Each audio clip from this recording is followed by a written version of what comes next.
모두가 잠든 구중궁궐의 밤. 하지만 대전의 불은 꺼질 줄 모릅니다. 방 안에서는 나라의 미래를 짊어진 무거운 숨소리가 들려오고 그 문 밖에서 저는 붓을 든 채 숨을 죽입니다. 세상은 왕이 모든 것을 가졌다고 말합니다. 천하를 호령하고 수만 명의 궁녀를 거느린다고 말이죠. 하지만 제가 곁에서 본 전하의 밤은 단 한 번도 전하의 것이 아니었습니다. 어느 여인과 몸을 섞을지, 어떤 자세로 숨을 쉴지, 심지어 언제 멈춰야 할지조차 모두 저희 신하들이 정해놓은 국가적 매뉴얼에 불과했으니까요. 합방 날짜는 사전에 정해졌고 상대도 대부분 정해져 있었습니다. 왕과 간택된 여인, 그리고 8명의 상궁이 함께 있었습니다. 바로 조선 왕실의 합방 제도였습니다. 가장 사적인 순간에 왜 가장 많은 감시가 필요했을까요? 숙종 제위 46년 동안 기록된 합방 횟수는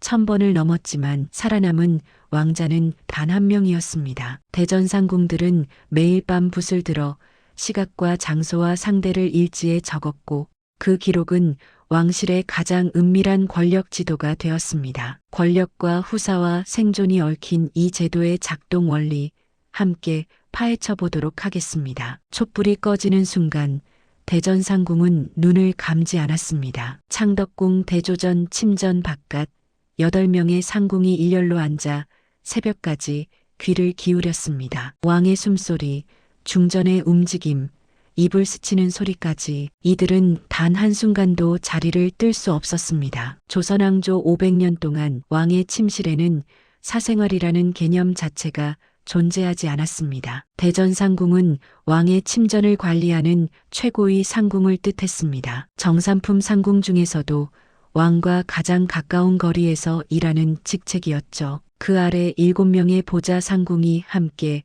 왕의 모든 일상을 기록했습니다. 기상시각, 수라 내용, 그리고 합방 여부와 시간까지. 특히 밤의 기록은 승정원일기와 별도로 내전에서 따로 보관되었습니다. 한 해 평균 60회에서 100회, 왕에 따라서는 200회가 넘는 합방 기록이 남았습니다. 왜 이토록 철저하게 감시하고 기록했을까요? 답은 단 하나, 왕통의 확실성 때문이었습니다. 조선은 성리학을 통치 이념으로 삼은 나라였습니다. 왕위는 반드시 정실 왕후의 적자에게 계승되어야 했고 그것이 불가능할 때만 후궁의 아들, 즉 서자가 왕위를 이을 수 있었습니다. 문제는 왕후가 아들을 낳지 못하는 경우가 생각보다 잦았다는 점입니다. 조선 27명의 왕 중 왕후의 적자로 즉위한 왕은 단 7명에 불과했습니다. 그렇다면 나머지 20명은 어떻게 왕이 되었을까요? 모두 후궁의 아들이었습니다. 이 과정에서 늘 문제가 되었던 것이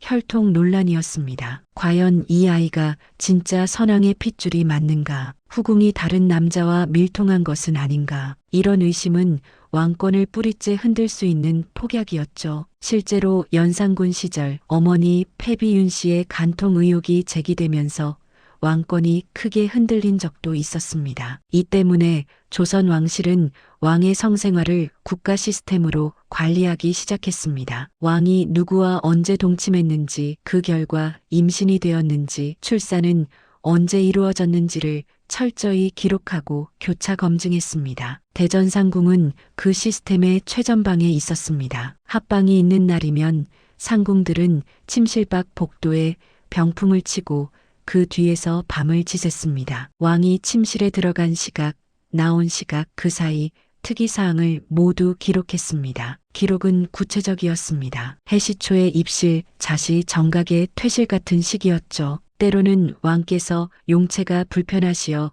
일찍 파하심 같은 메모도 붙었습니다. 왕후나 후궁이 임신하면 상궁들은 즉시 합방 기록을 역산했습니다. 임신 280일 전후의 합방 날짜를 찾아내 출산 예정일을 계산했고 아이가 태어나면 그 날짜와 비교해 혈통의 진위를 확인했습니다. 이 시스템은 왕에게도 족쇄였습니다. 왕은 언제 누구와 잠자리를 할지조차 자유롭게 선택할 수 없었습니다. 합방 날짜는 사전에 정해졌고 상대도 대부분 정해져 있었습니다. 왕후가 우선이었고 왕후가 임신 중이거나 건강이 좋지 않을 때만 후궁과의 합방이 허락되었죠. 그마저도 신하들의 눈치를 봐야 했습니다. 왕이 지나치게 자주 후궁을 찾으면 사헌부에서 상소가 올라왔습니다. 왕께서 세욕에 빠져 정사를 돌보지 않으신다는 비판이었습니다. 성종은 조선에서 가장 모범적인 왕으로 평가받습니다. 하지만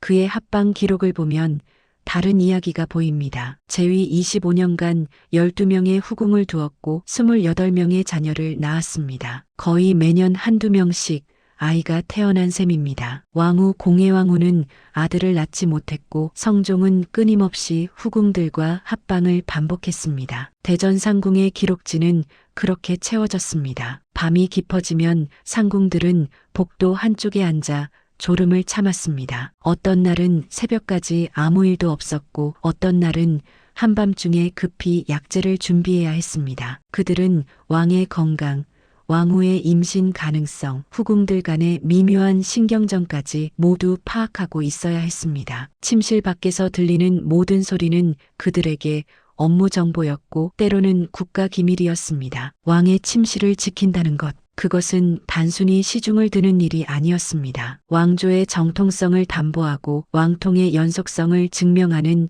최전선 임무였습니다. 대전 상궁의 북끝에서 왕의 밤은 국가의 공문서가 되었고 그 무게는 8명의 어깨 위에 고스란히 내려앉았습니다. 창덕궁 대조전은 왕과 왕비가 거처하는 공간이었습니다. 정문을 지나 중심 건물까지 가려면 세 겹의 문을 통과해야 했습니다. 바깥 행각, 중간 뜰, 그리고 침전으로 이어지는 구조였죠. 침전 자체는 온돌방 2칸과 대청마루로 구성되었고 그 크기는 요즘 아파트 거실 2개를 합친 정도였습니다. 왕의 가장 사적인 공간치고는 결코 넓지 않았습니다. 문제는 이 좁은 공간 주변에 상시 대기하는 인원이었습니다. 대전상궁 8명, 침방 라인 4명, 수발 라인 6명, 그 외 자병 라인까지 합하면 최소 20명이 한 건물 안에서 움직였습니다. 침전 복도 양쪽에는 상궁들이 쓰는 작은 방이 붙어 있었고 그 너머에는 라인들의 대기 공간이 이어졌습니다. 왕이 침실에 들어가도 벽 하나 건너 바로 옆방에 상궁이 앉아 있었던 셈이죠. 이런 구조는 우연이 아니었습니다. 경국대전에는 궁중 4명부의 품계와 인원이 명시되어 있었습니다. 정일품 4명부는 왕비 1명뿐이었고 종일품 비는 4명, 정의품 귀인은 6명까지 둘 수 있었습니다. 상궁은 정삼품으로 최대 12명까지 임명 가능했죠. 이중 대전을 담당하는 상궁이 8명, 중전을 보좌하는 상궁이 4명으로 배치되었습니다. 숫자 하나하나가 법으로 정해진 시스템이었습니다. 상궁의 하루는 새벽 인시에 시작되었습니다. 왕이 기상하기 전 침전의 온돌 상태를 확인하고 세면 준비를 마쳤습니다. 왕이 일어나면 의복을 준비하고 조회에 나갈 때까지 수발을 들었습니다. 낮 동안은 왕의 일정에 따라 이동했고 저녁이 되면 다시 침전으로 돌아왔습니다. 합방이 있는 날이면 해가 지기 전부터 준비가 시작되었습니다. 침전 준비는 정교했습니다. 먼저 온돌 아궁이에 불을 지펴 방 온도를 적정하게 맞췄습니다. 너무 뜨거우면 왕이 불편해했고 너무 차가우면 건강에 해로웠습니다. 이불과 베개는 미리 데워두었고 침실 안팎에 촛불 개수까지 정해져 있었습니다. 침실 안에는 3개, 복도에는 5개였죠. 은은한 빛이 침전을 채우면 상궁들은 복도 양쪽에 자리를 잡았습니다. 왕후나 후궁이 입실하는 절차도 까다로웠습니다. 먼저 왕의 윤허를 받아야 했습니다. 승정원에서 오늘 밤 합궁하시겠습니까? 라는 문서를 올리면 왕이 허락해야 절차가 진행되었습니다. 왕후라 해도 예외는 없었습니다. 허락이 떨어지면 상궁이 왕후전에 가서 모셔왔습니다. 왕후는 별도의 긴 복도를 통해 대전으로 이동했고 그 동선에도 나인들이 배치되었습니다. 후궁의 경우는 더 복잡했습니다. 후궁은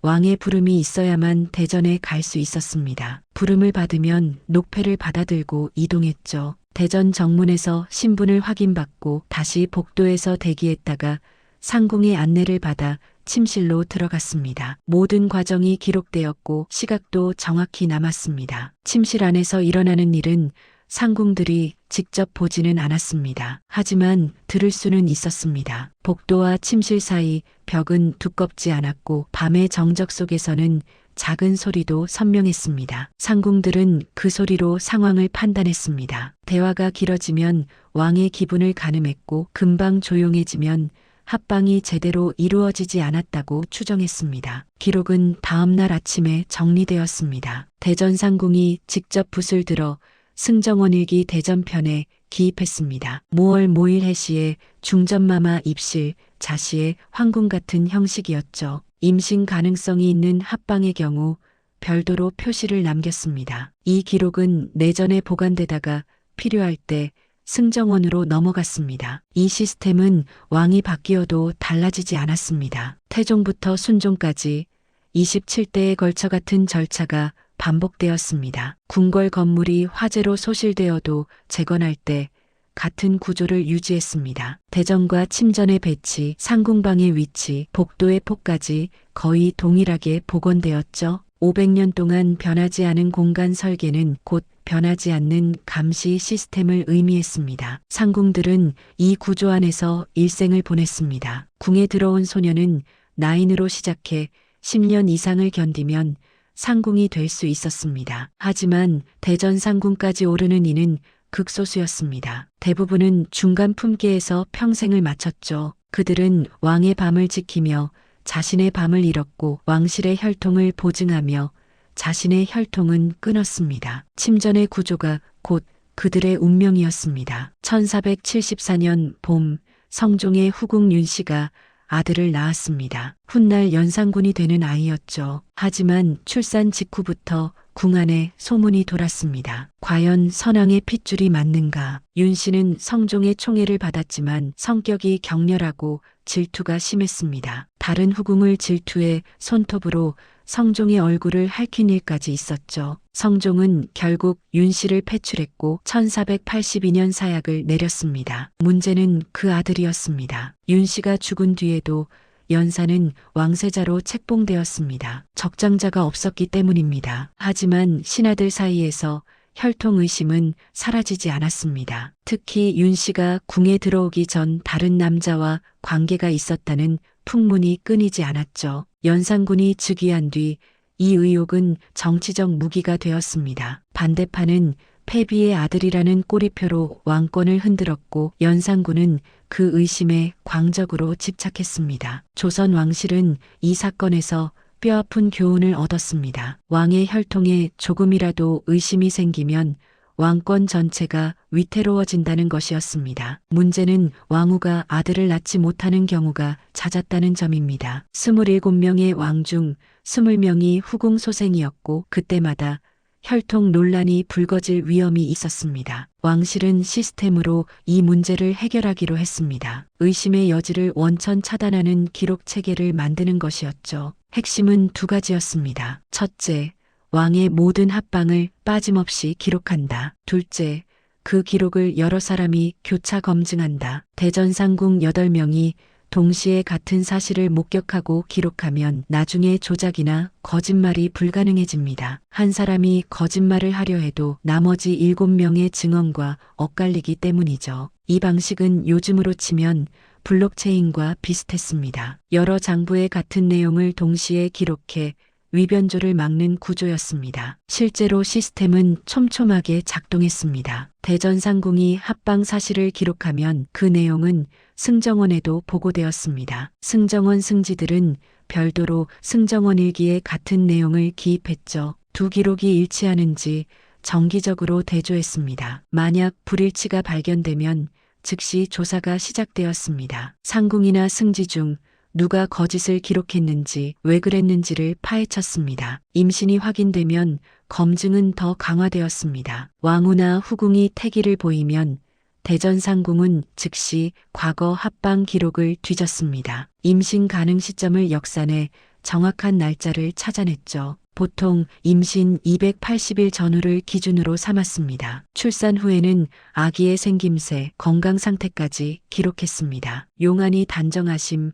수족이 온전하심 같은 표현이 남았습니다. 이 모든 기록은 왕자나 공주가 성인이 된 뒤에도 보관되었습니다. 이 제도는 왕에게 족쇄가 되었습니다. 왕은 합방 상대를 마음대로 고를 수 없었습니다. 신하들이 올린 상소에 따라 왕후와의 합방 빈도를 늘려야 했고 후궁과 지나치게 자주 동침하면 비판받았습니다. 중종은 재위 초기 문정왕후와의 사이에서 아들을 얻지 못하자 후궁들과의 합방을 늘렸습니다. 신하들은 즉각 상소를 올렸습니다. 왕께서 후궁에게 기울어 정사를 소홀히 하신다는 내용이었죠. 왕은 반박할 수 없었습니다. 합방 기록이 모두 남아 있었기 때문입니다. 대전상궁의 장부를 보면 한 달에 몇 번 누구와 동침했는지가 낱낱이 드러났습니다. 숫자는 거짓말하지 않았습니다. 중종은 결국 후궁과의 합방 횟수를 줄여야 했습니다. 왕의 욕망조차 숫자로 관리되는 시대였습니다. 선조 때는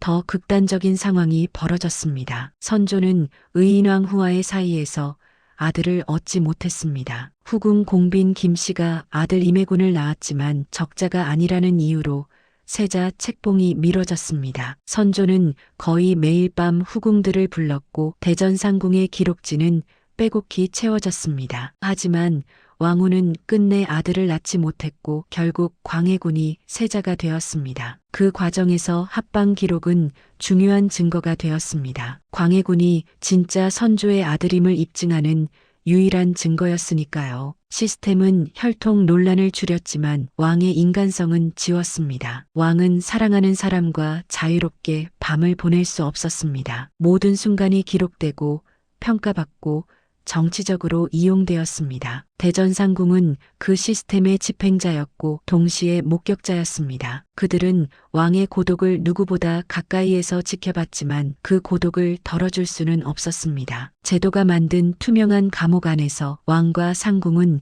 각자의 방식으로 밤을 견뎠습니다. 해가 뜨면 대전상궁은 먹을 갈았습니다. 밤새 지켜본 내용을 정리할 시간이었죠. 붓을 들기 전 손을 씻고 의관을 바로잡았습니다. 왕의 밤을 기록하는 일은 단순한 업무가 아니라 의례에 가까웠습니다. 한 글자 한 글자가 왕실의 정통성을 증명하는 증거가 될 터였으니까요. 기록 양식은 정해져 있었습니다. 먼저 날짜를 적었습니다. 숙종 32년 4월 초 5일처럼 왕의 재위 연도와 음력 날짜를 병기했죠. 다음은 합방 상대였습니다. 중전마마 또는 숙빈 최씨 같은 식으로 신분과 성씨를 명확히 했습니다. 그 다음은 시각이었습니다. 해시 초각 입실, 자시 정각 퇴실처럼 십이지신 시각법으로 정확히 기입했습니다. 한시지는 지금의 이 시간이었고 초각정 각말각으로 세분의 40분 단위까지 구분했습니다. 특이사항란도 있었습니다. 왕의 건강상태,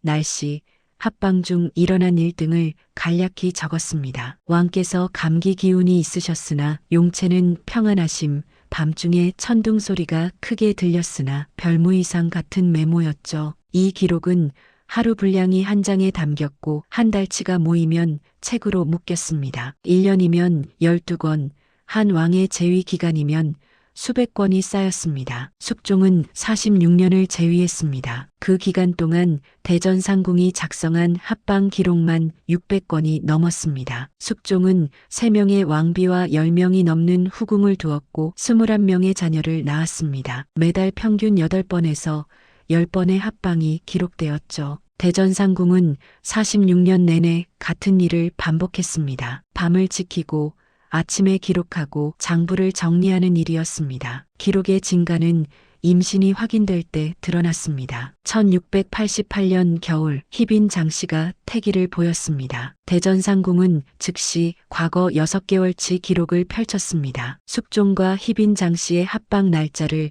모두 찾아냈죠. 가장 최근 기록은 그의 5월 초나흘이었습니다. 280일을 더하면 다음해 2월 초순이었습니다. 실제로 1689년 음력 2월 14일 훗날 경종이 되는 아들이 태어났습니다. 예측과 실제가 딱 들어맞았습니다. 출산 직후에도 기록은 계속되었습니다. 산실청이 설치되고 산모와 아기의 상태가 매일 보고되었습니다. 아기의 첫 울음 시각, 탯줄을 자른 시각, 첫 수유 시각까지 남았습니다. 태반은 별도로 보관되어 태실에 봉안되었죠. 태실은 왕자나 공주가 태어난 곳에서 멀지 않은 명당에 만들어졌습니다. 경종의 태실은 경기도 광주에 조성되었고 석실안에 태양아리를 안치했습니다. 이 위치와 날짜도 상궁이 기록했습니다. 모든 기록은 이중으로 보관되었습니다. 원본은 대전 내전의 비밀 서고에 보관되었고 사본은 승정원으로 넘어갔습니다. 승정원 기록과 대조의 차이가 없는지 확인했죠. 만약 불일치가 발견되면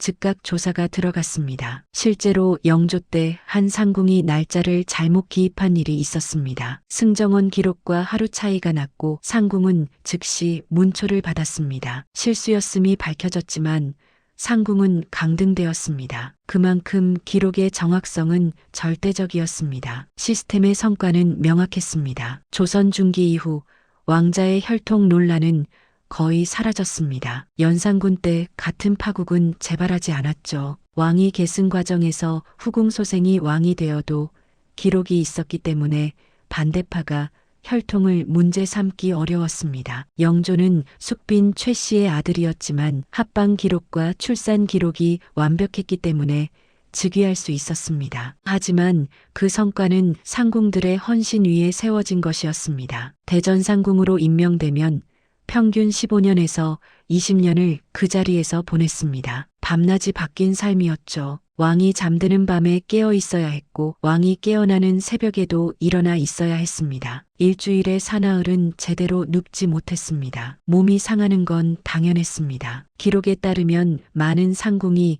40대 전후의 관절염, 시력 저하, 불면증으로 고생했습니다. 숙종 시절 한 대전 상궁은 25년을 근무하다 50세에 세상을 떠났습니다. 유언으로 자신이 쓴 합방 일지를 함께 묻어달라고 했습니다. 왕실은 그 요청을 받아들였고 일지 사본 한 권을 관에 넣어주었습니다. 상궁에게 그 기록은 단순한 업무 문서가 아니었습니다. 자신의 인생 전부였고 왕조에 바친 증명서였습니다. 붓을 든 순간부터 붓을 놓는 순간까지 상궁들은 왕통을 완성했습니다. 종이 위의 글자가 혈통의 증거가 되었고 밤샘의 피로가 왕조의 안정으로 바뀌었습니다. 시스템은 작동했습니다. 완벽하게, 냉혹하게 그 완벽함 속에서 상궁들의 삶은 조금씩 마모되어 갔습니다. 대전상궁으로 임명되는 순간 한 가지 사실이 확정되었습니다. 평생 궁을 나갈 수 없다는 것이었죠. 상궁은 궁녀 중 최고 품계였지만 동시에 가장 강한 족쇄이기도 했습니다. 일반 나이는 나이가 들면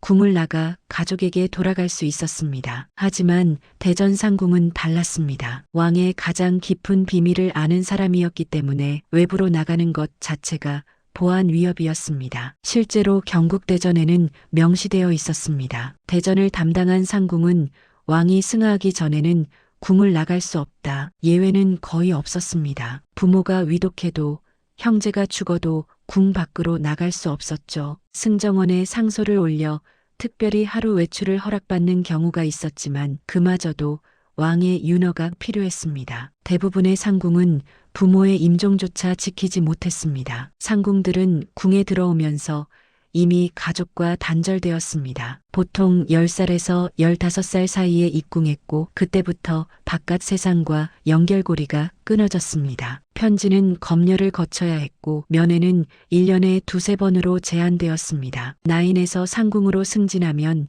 면회마저 금지되었습니다. 상궁이 외부인을 만나면 왕실 기밀이 새어나갈 위험이 있다는 이유였죠. 정조 시절 한 대전 상궁의 기록이 남아 있습니다. 그는 22살에 상궁이 되었고 57살에 세상을 떠났습니다. 35년 동안 대전을 지켰죠. 그 사이 부모가 모두 돌아가셨지만 단 한 번도 고향에 가지 못했습니다. 유일하게 바깥 소식을 듣는 방법은 새로 입궁하는 어린 나인들을 통해서였습니다. 나인들이 전하는 단편적인 이야기로 세상의 변화를 짐작할 뿐이었습니다. 왕 역시 자유롭지 못했습니다. 시스템은 왕을 보호한다는 명분으로 왕을 올감했습니다. 왕은 사랑하는 사람을 자유롭게 선택할 수 없었습니다. 후궁을 간택할 때도 신하들의 동의가 필요했고 특정 후궁을 지나치게 총애하면 상소가 빗발쳤습니다. 영조는 정빈 이 씨를 깊이 사랑했지만 신하들의 반대로 왕비로 책봉하지 못했습니다. 평생 후궁 신분으로 남아야 했죠.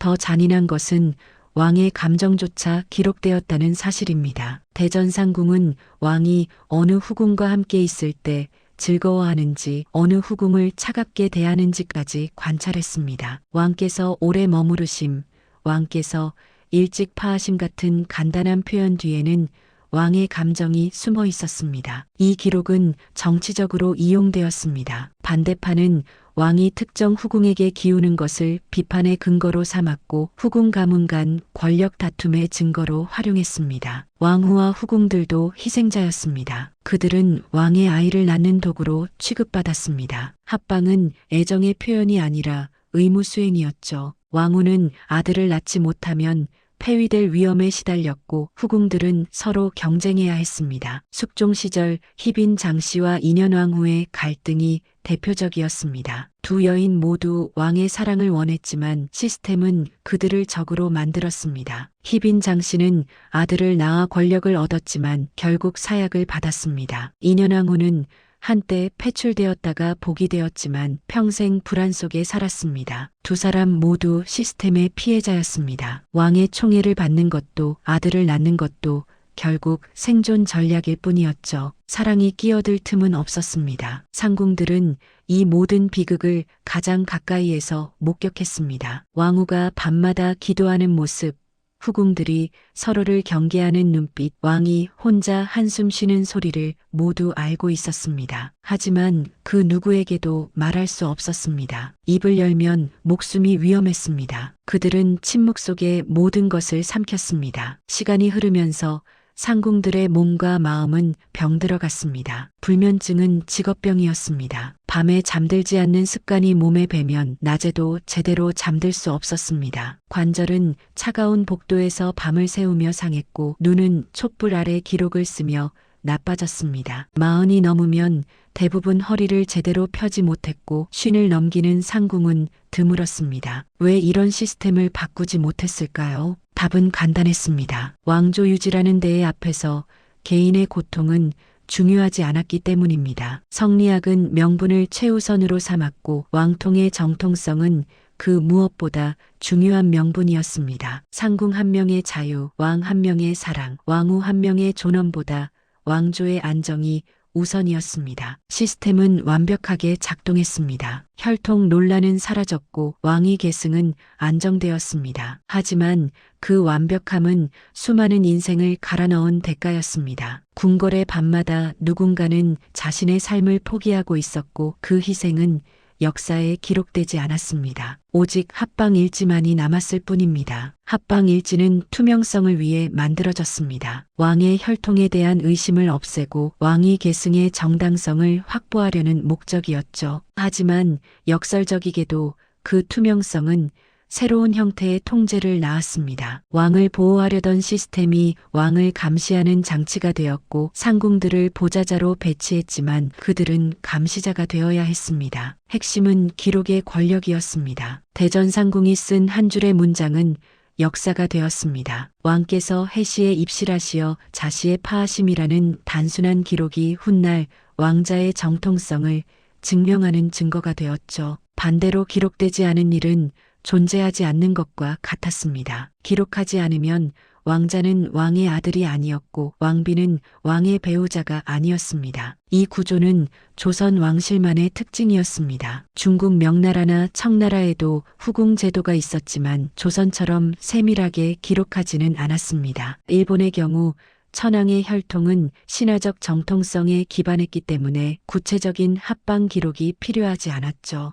조선만이 성리학적 합리성을 극단까지 밀어붙여 왕의 침실까지 문서화했습니다. 왜 조선은 이토록 철저했을까요? 이유는 정치 구조에 있었습니다. 조선은 왕권과 신권이 균형을 이루는 시스템이었습니다. 왕이 절대 권력을 가진 것이 아니라 신하들과 권력을 나눠 가졌죠. 이 균형을 유지하려면 왕의 정통성이 완벽해야 했습니다. 조금이라도 의심받으면 신하들이 왕권에 도전할 명분이 생겼습니다. 연산군의 사례가 증명했듯이 혈통 의혹은 왕조 전체를 흔들 수 있었습니다. 기록 시스템은 이 문제를 해결했습니다. 의심의 여지를 없앴기 때문입니다. 하지만 동시에 왕의 사생활을 공공재로 만들었습니다. 왕의 침실은 더 이상 왕 개인의 공간이 아니라 국가가 관리하는 영역이 되었죠. 이것은 왕권 강화가 아니라 왕권 제약이었습니다. 왕은 투명해졌지만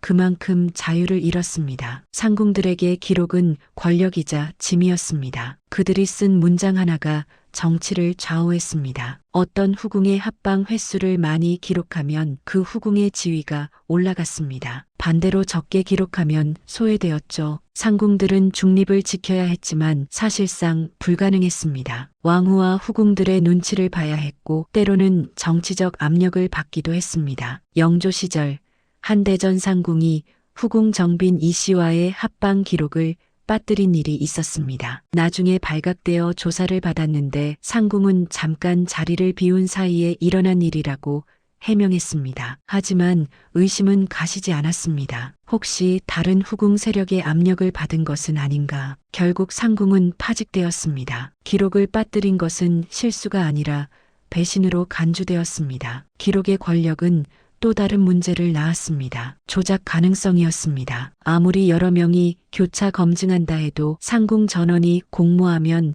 거짓 기록을 만들 수 있었습니다. 실제로 그런 일이 일어났는지는 알 수 없습니다. 기록에 남지 않았으니까요. 하지만 가능성 자체가 시스템의 약점이었습니다. 조선 왕실은 이 약점을 알고 있었습니다. 그래서 상궁들에게 엄청난 특권을 주는 동시에 철저히 격리했습니다. 대전 상궁의 녹봉은 정삼품 관료 수준이었습니다. 궁 안에서 별도의 처소를 받았고 어린 나인들을 부릴 수 있었습니다. 하지만 궁 밖으로는 절대 나갈 수 없었고 외부인과 접촉도 금지되었습니다. 특권으로 회유하고 격리로 통제하는 구조였습니다. 이 시스템이 500년 동안 유지될 수 있었던 이유는 성리학 이념 때문이었습니다. 상궁들은 어린 시절부터 춤과 효를 교육받았습니다. 왕을 섬기는 것이 최고의 가치였고 개인의 행복은 부차적인 것으로 여겨졌습니다. 이 가치관이 내면화되면서 상궁들은 자발적으로 시스템에 복종했습니다. 억압이 아니라 헌신으로 받아들였죠. 하지만 시스템의 완벽함은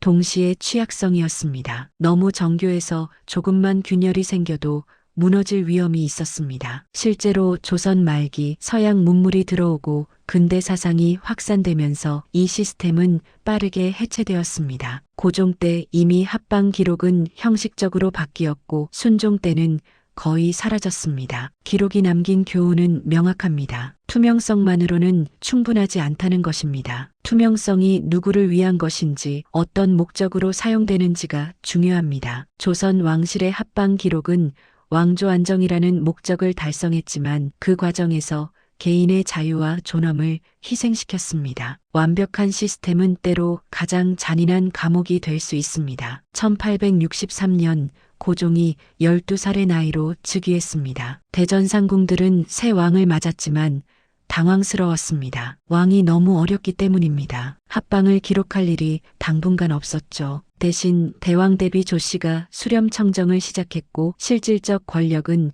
고종의 아버지 흥선대원군에게 넘어갔습니다. 500년 동안 작동하던 시스템에 처음으로 공백이 생긴 순간이었습니다. 고종이 성인이 되어 명성황후와 가래를 올린 것은 1866년이었습니다. 15살이었죠. 대전 상궁들은 다시 합방 기록을 시작했습니다. 하지만 예전과 달랐습니다. 흥선대원군의 영향력이 너무 강했고 명성황후 역시 정치적 야심이 컸습니다. 침실은 더 이상 단순히 후사를 낳는 공간이 아니라 권력 투쟁의 장이 되었습니다. 더 큰 변화는 1876년 강화도 조약 이후 시작되었습니다. 조선은 문호를 개방했고 서양 문물이 밀려 들어왔습니다. 선교사들이 들어오고 신문이 창간되고 근대적 교육이 시작되었죠. 이 과정에서 사생활 개념도 함께 들어왔습니다. 서양에서는 왕이라 해도 침실은 개인의 영역이었습니다. 기록하고 감시하는 것은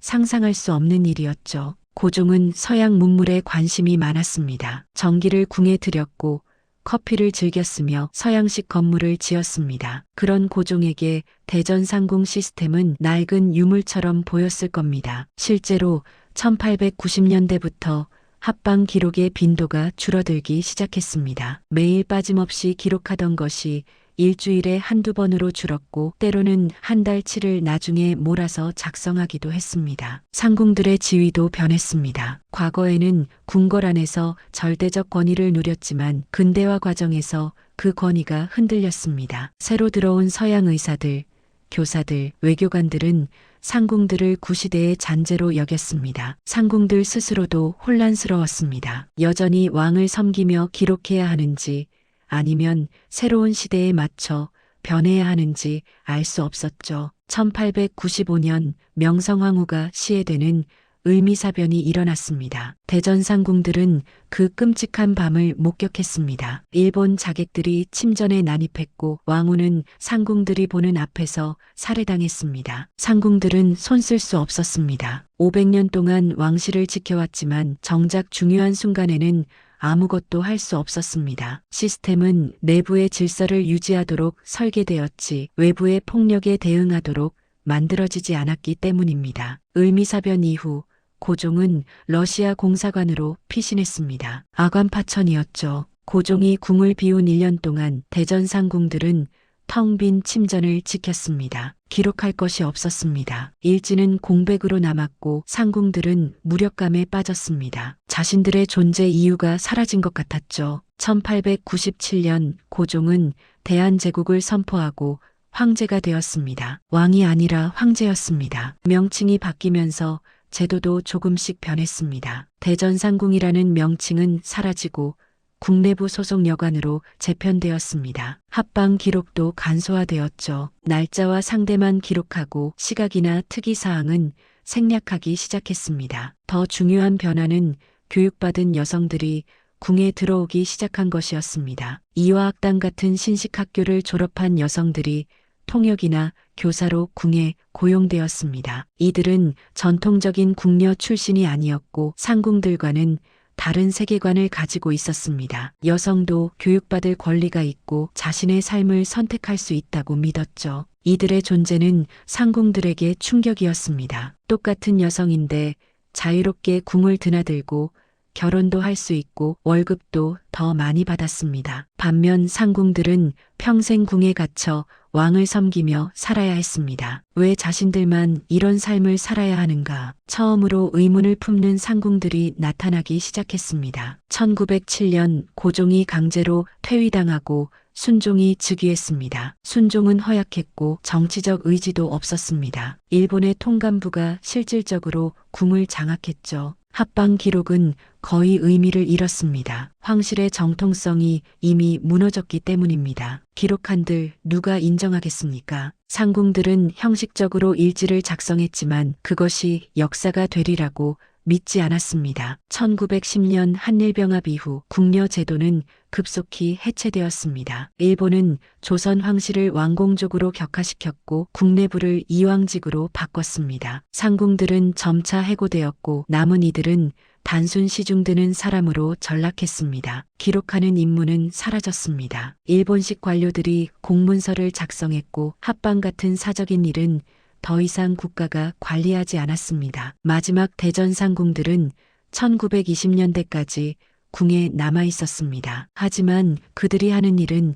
예전과 달랐습니다. 청소하고 빨래하고 식사 준비하는 것이 전부였습니다. 붓을 들 일이 없었죠. 어떤 상궁은 자신이 평생 써온 합방 일지를 불태웠습니다. 더 이상 의미가 없다고 생각했기 때문입니다. 시스템은 그렇게 무너졌습니다. 외부의 충격도 있었지만 내부의 회의도 컸습니다. 왕조가 끝나면서 왕조를 떠받치던 모든 장치가 함께 사라졌습니다. 하지만 그 과정에서 한 가지 변화가 싹 텄습니다. 여성도 자신의 삶을 선택할 수 있다는 생각이었습니다. 상궁들이 겪은 희생이 헛되지 않으려면 다음 세대는 달라져야 한다는 깨달음이었죠. 500년 동안 대전 상궁들은 붓을 들었습니다. 왕의 밤을 기록하고 왕통의 정통성을 증명하고 왕조의 안정을 지탱했습니다. 그들이 남긴 합방 일지는 조선 왕실이 얼마나 정교한 시스템으로 작동했는지 보여주는 증거입니다. 하지만 동시에 그 시스템이 얼마나 많은 인생을 희생시켰는지도 드러냅니다. 왕은 자유롭지 못했습니다. 사랑하는 사람을 선택할 수 없었고 사적인 순간조차 기록되었습니다. 왕후와 후궁들은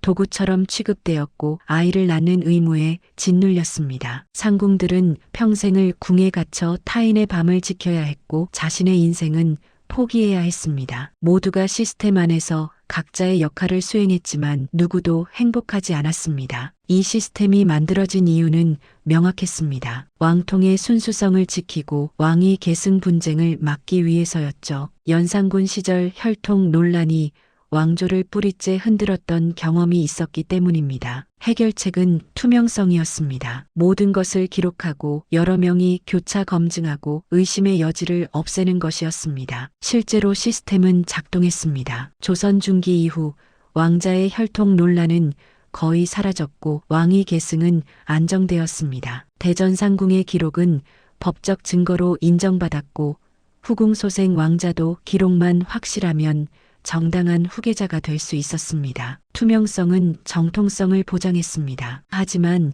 그 투명성은 양날의 검이었습니다. 왕을 보호하려던 장치가 왕을 감시하는 도구가 되었고 상궁들은 보좌자에서 감시자로 변했습니다. 기록은 권력이 되었고 그 권력은 누구도 자유롭게 하지 못했습니다. 오히려 모두를 올감했습니다. 완벽한 시스템은 완벽한 감옥이기도 했습니다. 더 깊은 문제는 시스템이 인간을 수단으로 만들었다는 점입니다. 왕은 왕조 유지의 도구였고 왕후는 적자 생산의 도구였고 후궁들은 후사 확보의 예비 수단이었습니다. 상궁들은 기록 장치였죠. 누구도 그 자체로 존중받지 못했습니다. 성리학은 명분을 최우선으로 삼았고 개인의 존엄은 부차적인 것으로 여겨졌습니다. 조선이 무너지면서 이 시스템도 함께 사라졌습니다. 하지만 그 유산은 남았습니다. 투명성과 통제의 관계, 기록의 권력, 시스템과 개인의 충돌이라는 주제는 여전히 유효합니다. 오늘날에도 우리는 비슷한 질문을 던집니다. 얼마나 많은 것을 기록해야 하는가? 누가 그 기록을 관리하는가? 투명성은 누구를 위한 것인가? 현대 사회는 조선보다 훨씬 더 많은 것을 기록합니다. CCTV, 디지털 기록, 소셜미디어, 업무 로그까지 모든 것이 남습니다. 투명성은 높아졌지만 그만큼 감시도 강화되었습니다. 개인정보는 보호받아야 한다고 말하면서도 끊임없이 정보를 요구합니다. 대전상궁이 왕의 밤을 기록했듯이 우리도 서로를 기록하고 있는지 모릅니다. 대전상궁들에게 기록은 의무였고 왕조에 대한 헌신이었습니다. 하지만 그들 중 누군가는 의문을 품었을 겁니다. 왜 자신의 인생을 포기하면서까지 타인의 밤을 지켜야 하는가? 이 기록이 정말 필요한 것인가? 마지막 세대 상궁들은 합방일지를 불태우며 답을 내렸습니다. 더 이상 의미가 없다고. 그렇다면 우리가 남기는 기록은 어떤 의미를 가질까요? 투명성이라는 이름으로 만들어지는 감시는 누구를 보호하는 것일까요? 시스템이 개인보다 우선될 때 우리는 무엇을 잃게 될까요? 조선 왕실의 합방일지는 완벽한 기록이 때로 가장 잔인한 억압이 될 수 있음을 보여줍니다. 현대 한국 사회도 효율과 투명성을 위해 개인을 시스템에 맞추도록 요구할 때가 있습니다. 그렇다면 우리는 언제, 어떤 기준으로 개인의 존엄을 시스템보다 우선해야 할까요? 오늘 영상이 유익하고 재밌으셨다면 구독과 좋아요 부탁드리겠습니다. 영상 제작에 큰 힘이 됩니다. 다음 영상에서 뵙겠습니다.